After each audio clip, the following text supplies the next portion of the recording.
नमस्कार। मैं हूं राम प्रकाश राय। उत्तर प्रदेश में विधानसभा के उपचुनाव हो रहे हैं। एक लोकसभा सीट पे भी उपचुनाव हो रहा है। रामपुर में आजम खान एक भाषण देते समय इतने भावुक हो गए कि उन्होंने यहाँ तक कह दिया कि वो जिंदा हैं क्योंकि जो खुदकुशी है वो हराम है। दरअसल अपने ऊपर हो रहे कार्रवाइयों से आजम खान अब इतने ज़्यादा त्रस्त हो चुके हैं कि उन्हें इस तरीके के बयान देने पड़ रहे हैं। रामपुर की जो सीट है वो आजम खान की ही विधायकी जाने, उनकी ही विधायकी की सदस्यता रद्द होने के चलते वहाँ पर उपचुनाव हो रहे हैं। समाजवादी पार्टी ने इस उपचुनाव में आशिम रजा को अपना उम्मीदवार बनाया है। वहीं भारतीय जनता पार्टी ने आकाश सक्सेना पर दांव खेला है। असीम रजा के लिए प्रचार करते समय आजम खान बेहद भावुक नजर आए। उन्होंने वहाँ जनता से अपील की कि जो कुछ भी रामपुर में है वो आज तक वो सारी चीज़ें आजम खान की देन है। उन्होंने कहा कि 1980 में रामपुर में केवल महल और किला हुआ करता था, उसके बाद से वहाँ पर जो भी डेवलपमेंट हुआ वो आजम खान की देन है, आजम खान की मेहनत है। इसी के चलते उन्होंने वहाँ पर और भी कई सारे जो लोगों से अपील करते हुए कई सारी चीज़ें कही। उन्होंने कहा कि किस तरीके से जो उनकी यूनिवर्सिटी बनी थी वो उन्होंने तमाम दुनिया भर के लोगों से पैसा मांग करके यूनिवर्सिटी बनवाई थी। वो चाहते थे कि वहाँ के लोगों के बच्चे जो हैं वो डीएम एसपी बने, पर उनके साथ क्या हुआ। साथ ही साथ आजम खान ने अपने ऊपर तमाम जो उनके ऊपर मुकदमे हैं, कार्रवाइयाँ हैं, जो पैसों की जांचें चल रही हैं, जो ईडी की जांच चल रही है, उसको लेकर के संभावना जताते हुए बात कही कि जेल और कैद अब उनका इंतज़ार कर रहे हैं। चूँकि वो आजम खान लंबे समय तक जेल में रहे, बाद में जमानत पर बाहर आए। अब हेट स्पीच को लेकर के, भड़काऊ भाषण को लेकर के हुए चल रहे एक मुकदमे में जब फैसला आया तो उसमें आजम खान को 3 साल से ऊपर की सज़ा सुनाई गई, जिस सज़ा में उस सज़ा के चलते इनकी विधायकी रद्द हुई, विधानसभा की सदस्यता रद्द हुई और अब रामपुर में उपचुनाव हो रहे हैं। आजम खान के लिए बेहद मुश्किल भरा समय है। इतने भावुक आजम खान को कभी नहीं देखा जाता है। इसके अलावा आजम खान ने कई सारी चीज़ें कही। आजम खान ने न केवल रामपुर के विकास की बात बल्कि जो जौहर यूनिवर्सिटी बनी थी उसकी बात की, साथ ही साथ लोगों की बात की। उन्होंने अपील करते हुए लोगों से कहा कि अब आने वाली 5 तारीख को जब वोट पड़ेंगे तो वो जनता के हाथ में है कि या तो वो असीम रजा को वोट करके चुनाव जितवा करके और अपने तरक्की का रास्ता खोलें, और या फिर उन्हें चुनाव हरवा करके और अंधेरे में गुम हो जाएं। इसके अलावा उन्होंने 2019 के लोकसभा उपचुनाव का भी जिक्र कर डाला। उन्होंने जो लोकसभा में उपचुनाव भी हुए थे उसका भी जिक्र करते उन्होंने कहा कि जनता ने, जो रामपुर की जनता थे, उस पर उन्होंने आरोप लगाया कि जनता ने उन्हें धोखा दिया। उन्होंने कहा कि किस तरीके से सारे विकास कार्यों को नकारते हुए जनता ने उनके अगेंस्ट जाकर के वोट किया और ये उनके साथ धोखेबाजी हुई।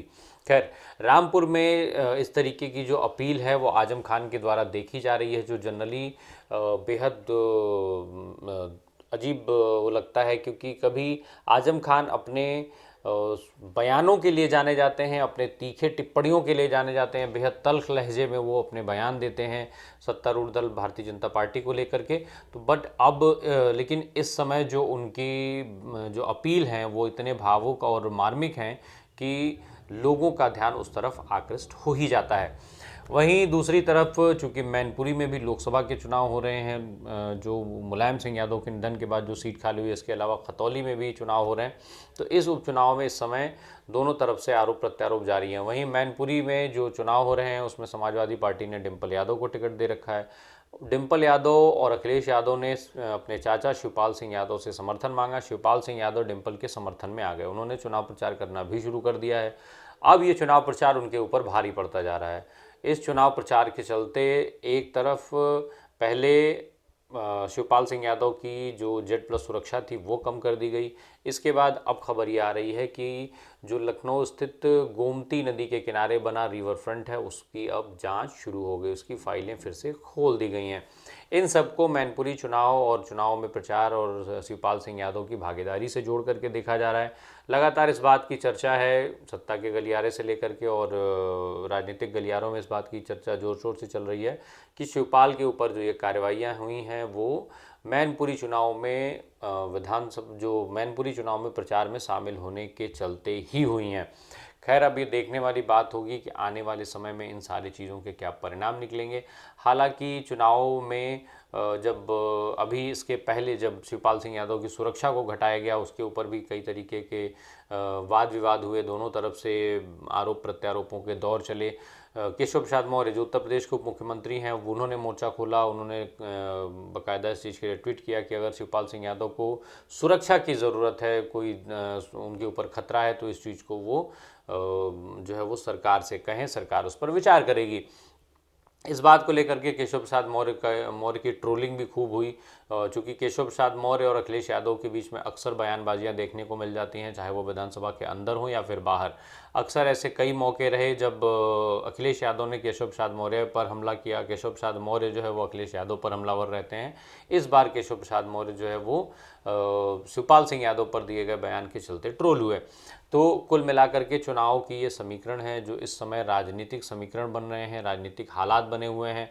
जो भाजपा पर लगातार आरोप लगता है कि वो जो तमाम जांच एजेंसियां हैं उनका उपयोग वो विरोधियों को दबाने के लिए, विरोधियों की आवाज़ दबाने के लिए करती हैं, दूसरे दलों के जो नेता हैं उनको अपने पाले में करने के लिए करते हैं। तो कुछ इसी तरीके का आरोप एक बार फिर से भारतीय जनता पार्टी पर तेज़ी के साथ लग रहा है कि शिवपाल सिंह यादव पर ये जो कार्रवाई है वो टोटल पूरी तरीके से इसी के चलते की गई है कि वो उन्होंने समाजवादी पार्टी का साथ देना शुरू कर दिया है। मैनपुरी के चुनाव में डिम्पल यादव के फेवर में वो प्रचार कर रहे हैं। वहीं इसके पहले भारतीय जनता पार्टी की तरफ से अपर्णा यादव जो उस परिवार से संबंध रखती हैं, खबरें खूब चलाई गई थी, मीडिया की सुर्खियों में बात रही थी कि डिम्पल यादव के सामने जो है भाजपा अपर्णा यादव को उतार सकती है। हालांकि ऐसा नहीं हो पाया, उसके लिए लेकर भी कई चीज़ें चलती थी कि अपर्णा खुद बैकफुट पर चली गई, तो कहीं कहा गया कि इस तरीके के झगड़ों में को भाजपा ही आगे नहीं बढ़ाना चाहती थी।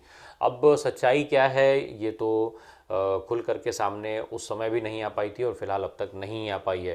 बहरहाल अब इस आरोप प्रत्यारोपों के दौर में जो के बीच, इस दौर के बीच में ये चुनाव होने हैं, चुनाव परिणाम जो हैं वो तय करेंगे कि ये जो आरोप हैं, जो प्रत्यारोप हैं, उसमें कितनी सच्चाई है। बने रहिए हमारे साथ। धन्यवाद।